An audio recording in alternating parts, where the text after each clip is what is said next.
귀한 찬양으로 주님께 영광을 올려주신 우리 웨슬리 찬양대의 귀한 섬김에 감사를 드립니다. 제가 섬기고 있는 감리교 신학대학교에서는 교직원들에게 주는 혜택 가운데 하나가 1년에 한 번 정기적으로 건강검진을 하는 것입니다. 저도 한 2주 전에 1년 만에 건강검진을 받았습니다. 건강검진을 받아보시는 분들은 아시겠지만 이렇게 가서 이 검진을 위해서 환복을 할 때부터 이 심장박동수가 조금씩 이렇게 빨라집니다. 마치 이게 지난 1년 동안 어떻게 살았는지를 시험 받는 테스트하는 것과 같은 그 긴장을 가지고 그 떨림을 가지고 검사를 받게 되지요. 제 평생 소원 가운데 하나가 키가 170이 넘는 거였습니다.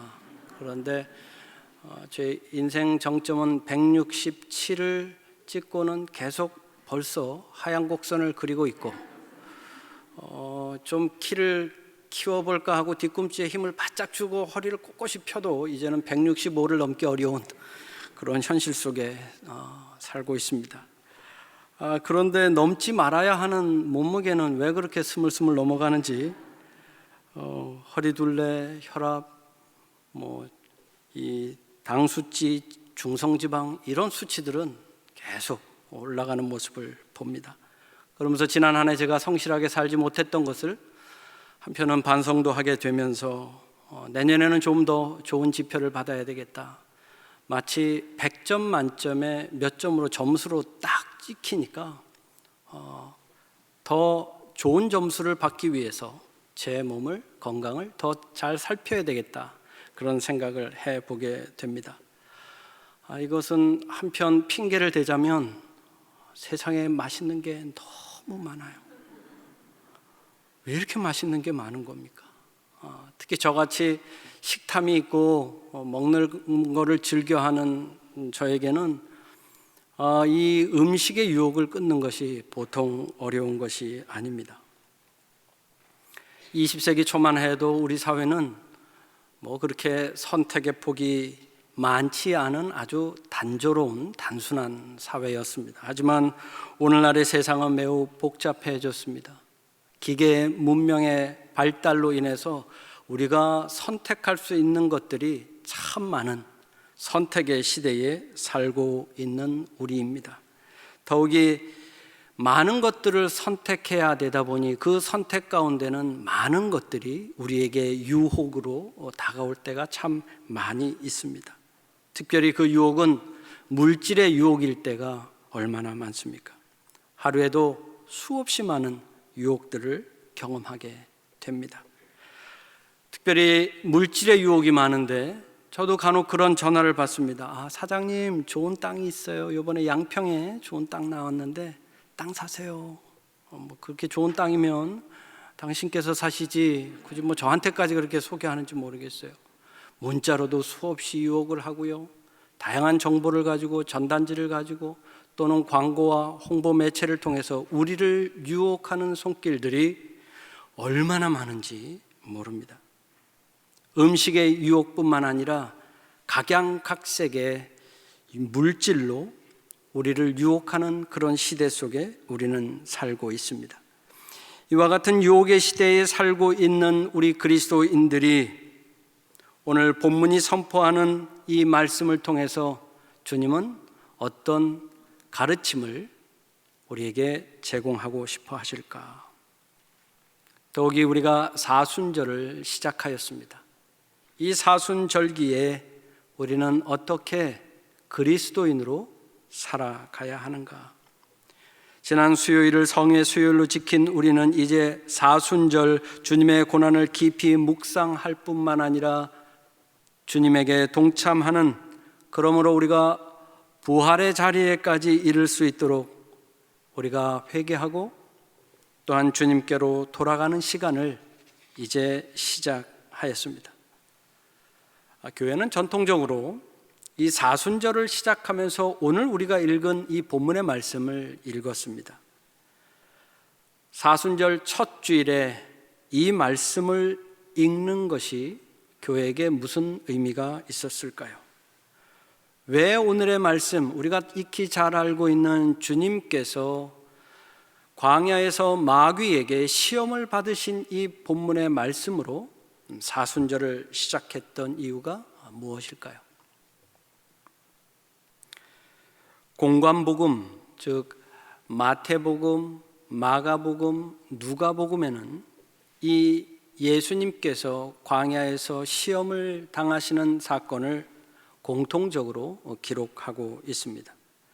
우리가 잘 알고 있듯이 본문을 통해서 주님께서는 유혹을 받으시는데 그 유혹을 어떻게 이겨내셨는지가 하는 것은 오늘날 이 시대, 참으로 유혹의 시대, 유혹이 많은 이 시대의 그리스도인들이 어떻게 그 유혹을 이겨낼 수 있을지에 대한 귀한 생명의 말씀, 지표를 제공해 주고 있는 복음의 말씀입니다. 오늘의 본문의 시작은 광야입니다. 사막입니다. 광야에 나서기 전에 주님께서는 좀 전에 요단강에서 세례 요한을 통해서 세례를 받으셨습니다. 하나님께서 머리 위에 성령을 통하여서 비둘기와 같이 임하셔서 이는 내 사랑하는 아들이요 기뻐하는 자니라 라고 선언해 주시면서 예수님이 곧 온 인류를 구원해 주실 그리스도임을, 구세주이심을 선포하는 사건입니다. 그래서 오늘 본문의 말씀을 보면 성령에 이끌려 주님께서는 광야로 이동하신 모습을 보게 됩니다. 하나님의 아들로서의 부르심을 입고 구세주로서의 사명을 받은 주님은 바로 세상을 향해 나아가서 하나님 나라의 확장을 위한 복음 사역을 시작하지 않으셨습니다. 그는 먼저 사막으로, 광야로 향하셨던 겁니다. 마태복음과 오늘의 본문은 동일하게 구성되어 있지만 마가복음은 조금 다르게 오늘 사건을 기록을 하고 있습니다. 1장 12절에 보면 오늘 본문은 성령에 이끌려라고 기록을 하고 있지만 마가복음은 성령이 곧 예수를 광야로 몰아낸지라 이렇게 기록을 하고 있어요. 성령의 이끌림을 받아서 광야로 가셨던지, 성령에 의해서 내몰리시다시피 해서 광야로 나가셨던지, 중요한 것은 주님께서는 광야로 향하셨다. 그리고 그 향하는 발걸음에는 성령 하나님이 함께 하셨다라는 사실입니다. 주님께서는 세례를 받은 후에 그 공생애를 바로 하나님 나라를 위한 그 사역을 바로 시작하지 아니하시고 사막에서, 광야에서 40일의 금식을 하심으로 시작한 것을 오늘 우리는 본문을 통해서 알 수 있습니다. 금식하신 주님이셨습니다. 유대인들에게 금식은 매우 중요한 신앙 행위였습니다. 신실한 유대인들은 일주일에 2차례는 반드시 금식을 하였고 그 금식을 통해서 하나님을 만나도록 훈련되어 있었습니다. 월요일과 목요일은 금식의 날로 정해져 있어서 그를 통해서 하나님을 만나는데 주님께서는 요일을 정해놓고 하시는 것이 아니라 40일의 기간 동안 구별하셔서 금식을 하신 모습입니다. 유대인들에게 이 40이라고 하는 숫자는 구원의 숫자였습니다. 구약을 통해서 알 수 있듯이 하나님께서는 이스라엘 백성들을 구원하시고 그들에게 나타나실 때에 이 40이라는 숫자와 상관되어서 나타나는 모습을 보이십니다. 노아의 홍수를 통해서 하나님의 구원 역사를 먼저 보여주실 때에도 40일이었고 모세의 시내산에서의 40일의 금식을 통한 하나님을 만나는 사건 또한 40이라는 숫자와 밀접하게 상관되어 있고 이스라엘 백성이 출애굽을 할 때에 가나안 땅에 이르기까지 40년 동안 그들이 광야에 있었던 것을 우리는 알 뿐만 아니라 엘리야가 호렙에서 40일 동안 금식함으로 하나님을 만났던 사건 또한 우리가 익히 알고 있습니다. 사순절, 넉사자의 열순자, 다시 말해서 40일이라고 하는 이 신앙 여정을 통해서 우리는 말씀이 우리에게 증거하고 있고 예수님께서 우리에게 가르치시고자 하는 그 날수를 우리의 신앙의 여정으로 교회는 지켜왔다라는 것입니다. 주님께서는 성령께 이끌림을 받아 광야에서 40일의 금식을 하셨는데 그분이 하나님과 같은 분임에도 불구하고 가장 인간적인 모습을 오늘 본문에서 우리는 만나게 됩니다. 신과 신적 존재임에도 불구하고 주님께서는 40일을 금식을 하고 나셨더니 오늘 본문에 줄이신지라라고 기록하고 있어요. 아주 심히 배가 고프셨습니다. 극도로 쇠약해진 모습이에요. 이제 40일의 금식을 마치고 하나님 나라의 구원 사역을 위해서 이제 첫 발을 내디디셔야 하는데 그때에 마귀의 유혹이 시작이 됩니다. 강력한 유혹이 주님께 찾아옵니다. 바로 돌을 떡으로 만들라는 것이 첫 번째 유혹이었습니다. 그런데 뭐라고 기록을 하고 있느냐 하면 돌을 떡으로 만들라고 하기 전에 3절 말씀에서 네가 하나님의 아들이거든 이라고 조건을 붙여서 예수님께 유혹하고 있어요. 네가 하나님의 아들이거든, 당신이 구세주라면, 당신이 온 인류를 구원하는 자라면, 좀 전에 요단강에서 세례를 받을 때 하늘로부터 들렸던 그 음성의 사람이 바로 예수 당신이라면, 세상은 아직 당신이 구세주인 것을 모르니 이 자리에서 이 돌들로 떡이 되게 함을 통하여서 당신의 능력을 한번 보여주라는 유혹이었습니다. 음식으로 유혹하는 모습입니다. 하지만 유대 전통에서는 단순히 음식이 육신의 보신을 위해서 먹는 것이 아니었습니다. 이들 전통에서는 빵을 먹는 것, 식사를 먹고 마시는 것은 바로 하나님을 만나서 하나님께 감사하는 행위와 매우 밀접하게 연결이 되어 있었습니다. 아무리 작은 단위의 가정에서 식사를 하더라도 이들은 하나님께 감사 기도를 하고 하나님께 영광의 찬양을 올리고 난 후에라 식사를 할 수 있었습니다. 오늘날 우리 기독교인들은 식사의 자리에서 혹여나 누가 볼세라 잠시 눈을 감았다 뜨는 모습의 기도와는 완전히 다른 모습의 진지함으로 식사를 하나님께 감사하는 자들이었습니다. 유대인 전통에 있었던 예수님의 복음 사역을 통해서도 우리가 알 수 있듯이 주님께서도 사람들과 즐겨 음식을 먹으시던 분이었어요. 그를 통해서 하나님 나라의 사역을 전하셨던 모습을 볼 수 있습니다. 결국 이들 전통 속에서 무엇인가 먹는다라는 것, 음식을 먹는다라고 하는 것은 가장 중심에 하나님과의 교제, 하나님과의 만남이 있었을 뿐만 아니라 이웃과의 소통의 역할도 감당하였던 것입니다. 그런 의미로 볼 때 돌을 빵으로 만들라는 마귀의 유혹은 단순히 음식을 취하라는 유혹을 더 벗어나 있는 거예요. 이것은 하나님의 능력을 내가 드러내야 되지 않겠느냐라는 유혹이었습니다. 하지만 주님께서는 심히 배가 고프셨지만 사람이 떡으로만 살 것이 아니라고 그 유혹을 단호히 물리치고 계십니다. 마귀의 유혹은 거기서 그치지 않습니다.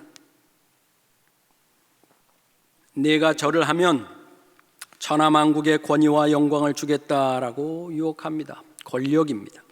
권력으로, 힘으로 유혹하고 있어요. 그런데 여기서 매우 흥미로운 표현이 하나 등장을 합니다. 6절을 보시면 내게 넘겨준 것이므로 내가 원하는 자에게 주노라, 이렇게 마귀가 주님께 이야기합니다. 내게 넘겨준 것이므로 이 권력이, 힘이 세상을 다스릴 수 있는 권력이 나에게 있는 것이기 때문에 내가 원하는 자 누구에게나 줄 수 있다라는 거예요. 미혹입니다. 거짓의 영으로 주님을 유혹하고 있는 마귀입니다. 그에게는 그러한 권한이 없는데도 자신의 건인 양 주님을 미혹하고 있습니다. 자신에게 절할 것을 요구합니다. 네가 나에게 절하면 세상의 권한을 다, 세상의 권력을 다 주겠다라고 하는 거예요. 여기서 말하는 절하다라고 하는 단어, 히라보로 프로스키네오라고 하는 단어는 예수님께서 탄생하셨을 때의 동방의 박사들이 별을 보고 찾아와 새로 태어나신 아기 예수님께 경배할 때에 쓰던, 절할 때에 쓰던 단어와 동일한 단어입니다. 단어 자체는 행위를 묘사하고 있지만 그 안에는 단순히 고개를 숙여서 인사를 하다라는 의미가 아니라 경배하다, 예배하다, 그의 이름을 높이다라는 의미를 담고 있는 단어입니다. 마귀는 주님께 네가 나의 이름을 높여서 나를 영화롭게 하고 나에게 예배하면 세상에 권한을 주겠다라는 미혹입니다. 주님은 단호하십니다. 우리의 예배의 대상은 오직 하나님 한 분뿐이심을 선포합니다. 기록되어 있는 하나님의 말씀에 근거해서 마귀를 물리치시는 주님이십니다. 이제 세 번째 마지막 유혹은 그 장소를 바꿔서 성전 탑 높은 곳으로 주님을 이끌고 갑니다. 그곳에 세우시고는 뛰어내리라는 거예요. 그리고 시편 91편의 말씀으로 주님을 유혹합니다. 하나님의 천사들이 그들의 손으로 주님의 발을 잘 붙들어서 전혀 돌들에게 부딪히지 않을 것이다. 그러니 이 성전 꼭대기 높은 탑에서 뛰어내리라고 그렇게 명령을 하고 유혹을 합니다. 심지어 마귀가 하나님의 말씀을 알아서 말씀으로 공격하는 모습입니다. 이 시대를 사는 우리 그리스도인들에게도 그런 경우가 얼마나 많은지요. 여러분, 사탄이, 악한 세력들이 하나님의 말씀을 가지고 우리를 공격하는 모습은 이제 아주 흔한 모습이 아니지 않습니까? 첫 번째 음식으로의 유혹, 두 번째 권력으로의 유혹보다 저는 믿기로 이 마지막 세 번째 유혹, 안전에 관한 유혹은 매우 현대를 사는 우리들에게는 아주 강한 유혹일 수밖에 없습니다.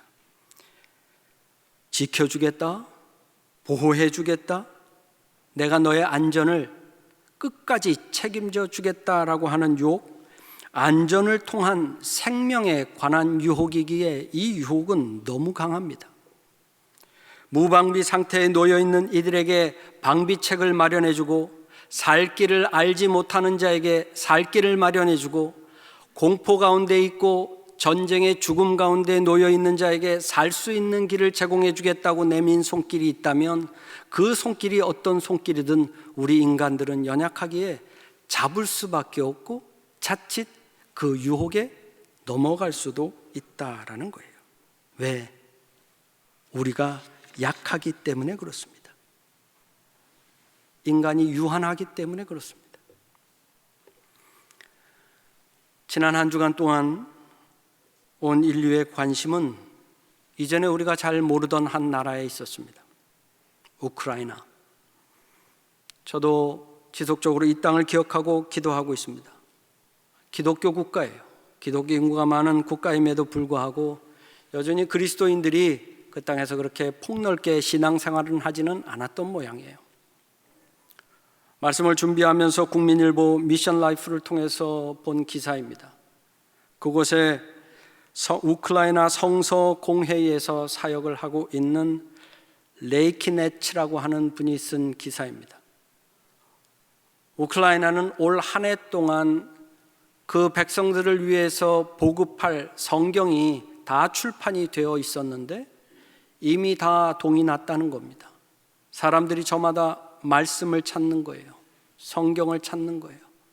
전쟁의 공포 속에, 죽음의 공포 속에, 안전이 담보되지 못한 상황 속에서 하나님의 말씀을 통해서 위로받고 그를 통해서 복음을 통해서 믿음을 키우고 이 어려움을 이겨내고자 하는 그 현실인 겁니다.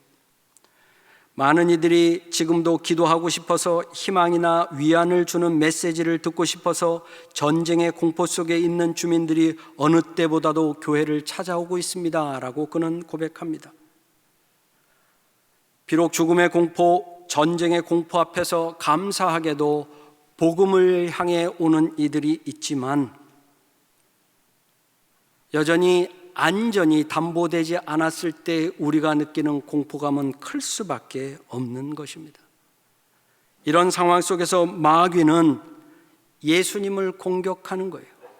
내가 너를 안전하게 지켜줄 테니, 하나님께서 너를 안전하게 지켜줄 테니 나의 유혹에 넘어오라는 거예요. 사랑하는 종교의 성도 여러분, 여러분들은 오늘날 어떤 유혹 속에 유혹을 받으며 살아가십니까? 혹시 우리 가운데 이런 생각을 하시는 분들이 계실 수도 있을 겁니다. 그런 유혹을 받고 그런 유혹에 좀 넘어간들, 인생사가 세상사가 다 그런 것이지 몇 차례 좀 유혹이 넘어간들 뭐 그리 크게 대수겠는가. 인간이 부족하고 유한하니까 인간이 가지고 있는 본성에 따라서 오욕과 칠정에 그냥 넘어가는 인생으로 산다 한들 뭐 그리 크게 문제가 되겠는가.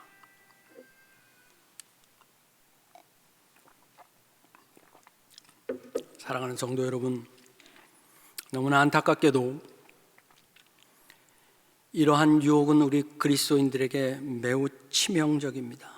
이유는 이런 유혹을 통해서 우리는 점점 그리스도에게서 멀어질 수밖에 없기 때문에 그렇습니다.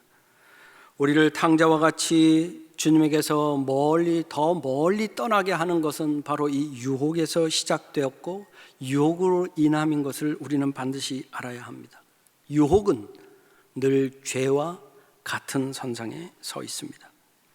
인간에게 다가오는 유혹은 끝이 없고 다함이 없기에 우리는 유혹을 한번 넘어가면 더한 것을 찾아가는 유한한 인간들이고 죄인이기에 우리는 그 유혹을 주 하나님께서 허락하시는 능력으로 이겨낼 수 있어야 합니다. 그와 같은 이유 때문에 교회는 전통적으로 이 본문을 통해서 이 본문을 깊이 묵상함으로 사순절을 시작했던 것입니다. 유혹을 이겨내지 않고는 우리가 여호와 하나님께로 돌아갈 수 없기 때문에 그렇습니다. 유혹의 고리를 끊지 않으면 우리가 하나님으로부터 멀어질 수밖에 없기 때문에 그러했던 것입니다. 사순절의 대표적인 영성은 바로 회개입니다. 하나님에게로 돌아가는 시기입니다.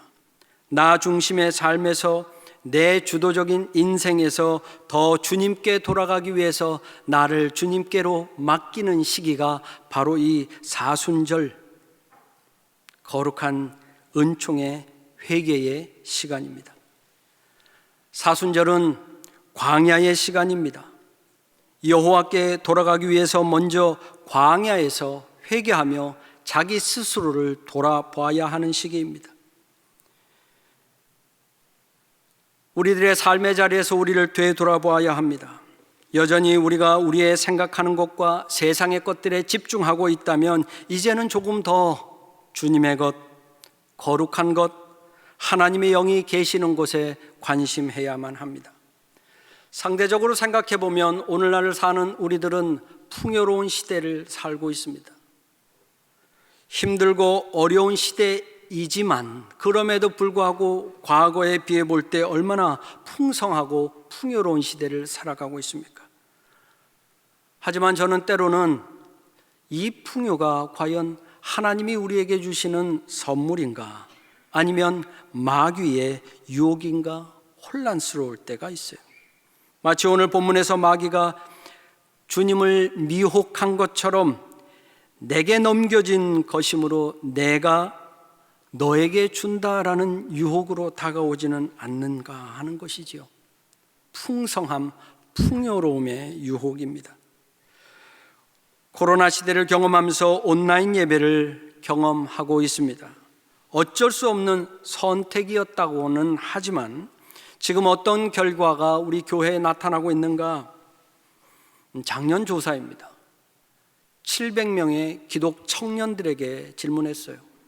19에서 30살까지의 청년들을 700명을 대상으로 한 조사였고, 여러 가지 질문 가운데 하나가 코로나가 종식이 되고 난 이후에 교회로 돌아오겠는가라는 질문에 무려 39%의 청년 기독인들은 교회로 돌아가지 않겠다라고 답을 했어요. 여러 가지 복합적인 의미가 그 안에 담겨 있지만 그들에게 있어서 가장 큰 것은 이대로 그저 편안하게 나 중심의 나 편한 방식의 신앙생활을 하겠다. 풍요로움과 안락함이 주는 유혹을 그대로 받아들이고 있는 모습입니다. 저는 그래서 사순절이 우리에게 있는 것은 오히려 참 감사한 하나님의 은총의 선물이라고 고백합니다. 먼저 주님이 고난을 당하시고 우리를 위해 죽임을 당하신 그 의미를 깊게 묵상함을 통하여서 예수 그리스도의 고난의 자리에 우리가 함께 할 수 있기 때문에 그렇습니다. 그를 통해서 하나님께서는 우리에게 더 큰 놀라운 은총을 허락해 주시길 원하시기 때문에 그렇습니다.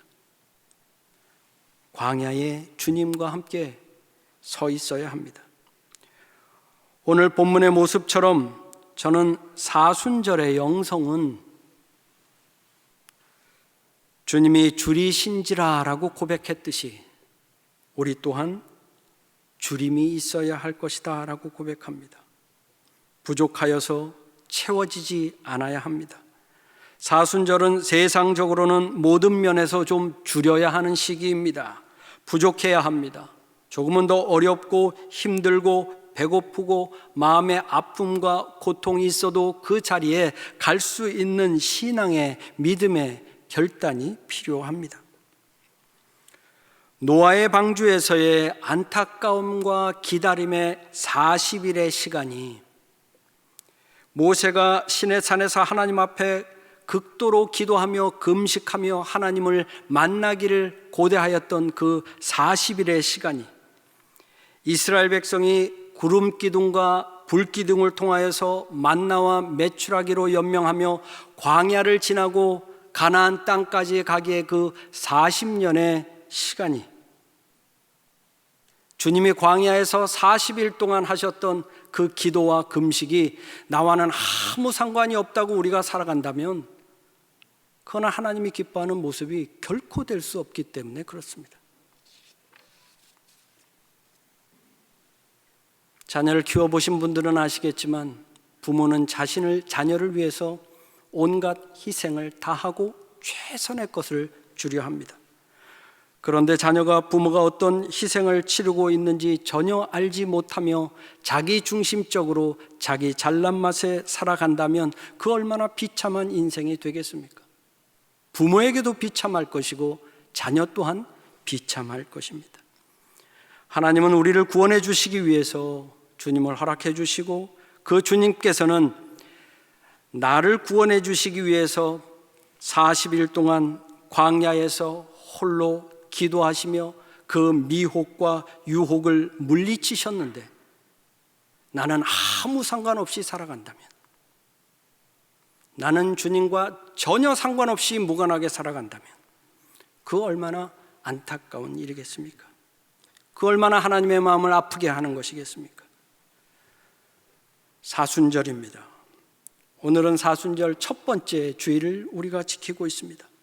비록 우리 가운데 지난 성의 수요일을 통하여서 사순절을 시작하지 않으신 분들도 계시겠지만 이제 주일 이곳에서 사순절 첫 주일을 지내는 우리는 이번 사순절 기간 동안 우리가 어떻게 그리스도의 고난에 깊이 참여할 수 있을지 결단하셔야 합니다. 주님이 줄이셨던 것처럼 나는 어떻게 줄여야 할지를 결단하셔야 할 것입니다. 사랑하는 종교의 성도 여러분, 믿음을 가지고 광야로 나아가시기 바랍니다. 믿음을 가지고 줄이시기를 바랍니다. 주님처럼 줄이셔야만 합니다. 사순절 기간 철저하게 세상으로부터 줄이시고 예수 그리스도께서 허락하시는 소망으로 풍성해져야만 합니다.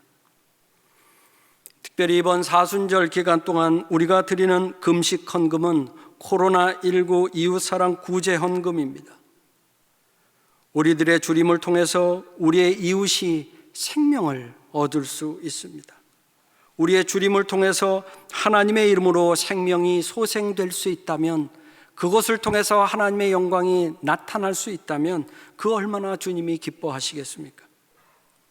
우리들이 줄이면 결국 우리는 이 사순절의 저 끝에서 부활하신 주님을 기쁘게 만나게 될 것입니다. 주님의 자리에 머물러만 있지 않고 생명의 자리, 복음의 자리, 부활의 자리, 기쁨의 자리를 경험하게 될 것입니다. 사순절은 주님이 우리의 죄를 용서해 주시기 위해서 우리에게 허락하신 정말 은총의 기간입니다. 정말 은총의 기간이에요. 회피하지 마시기 바랍니다. 이 기간을 주님과 동행하면 우리에게 하나님께서 허락해 주시는 놀라운 구원의 은총을 반드시 경험하시게 될 것입니다. 우리의 죄를 씻기시는 주님의 은총을 경험하는 귀하고 놀라운 사순절의 신앙 여정이 되시기를 주님의 이름으로 간절히 소망합니다. 아멘. 함께 기도하시겠습니다. 하나님, 이 시간 저희가 주님 앞에 겸손한 마음으로 기도합니다. 저희는 모두 양 같아서 볼 수 없기에 의지해야 함에도 그렇게 행하지 않았고, 들을 수 없기에 귀 기울여야 함에도 그렇게 행하지 않았습니다. 주님 가셨던 십자가의 길을 외면한 채 각기 제 갈 길로 행하기 바빴습니다. 주님, 저희를 불쌍히 여겨 주옵소서. 교만과 아집으로 가득 찼던 지난 날을 돌이켜 회개하오니 하나님이 저희를 흙으로부터 창조하셨음을 기억하게, 마른 흙이 아버지의 숨을 입어 생명을 얻었사오니 다만 주님의 생명을 거두지 마옵시고 그 구원의 기쁨을 다시 회복시켜 주옵소서. 주님, 저희가 회개하고 주께로 돌아가오니 우리를 받아 주옵소서.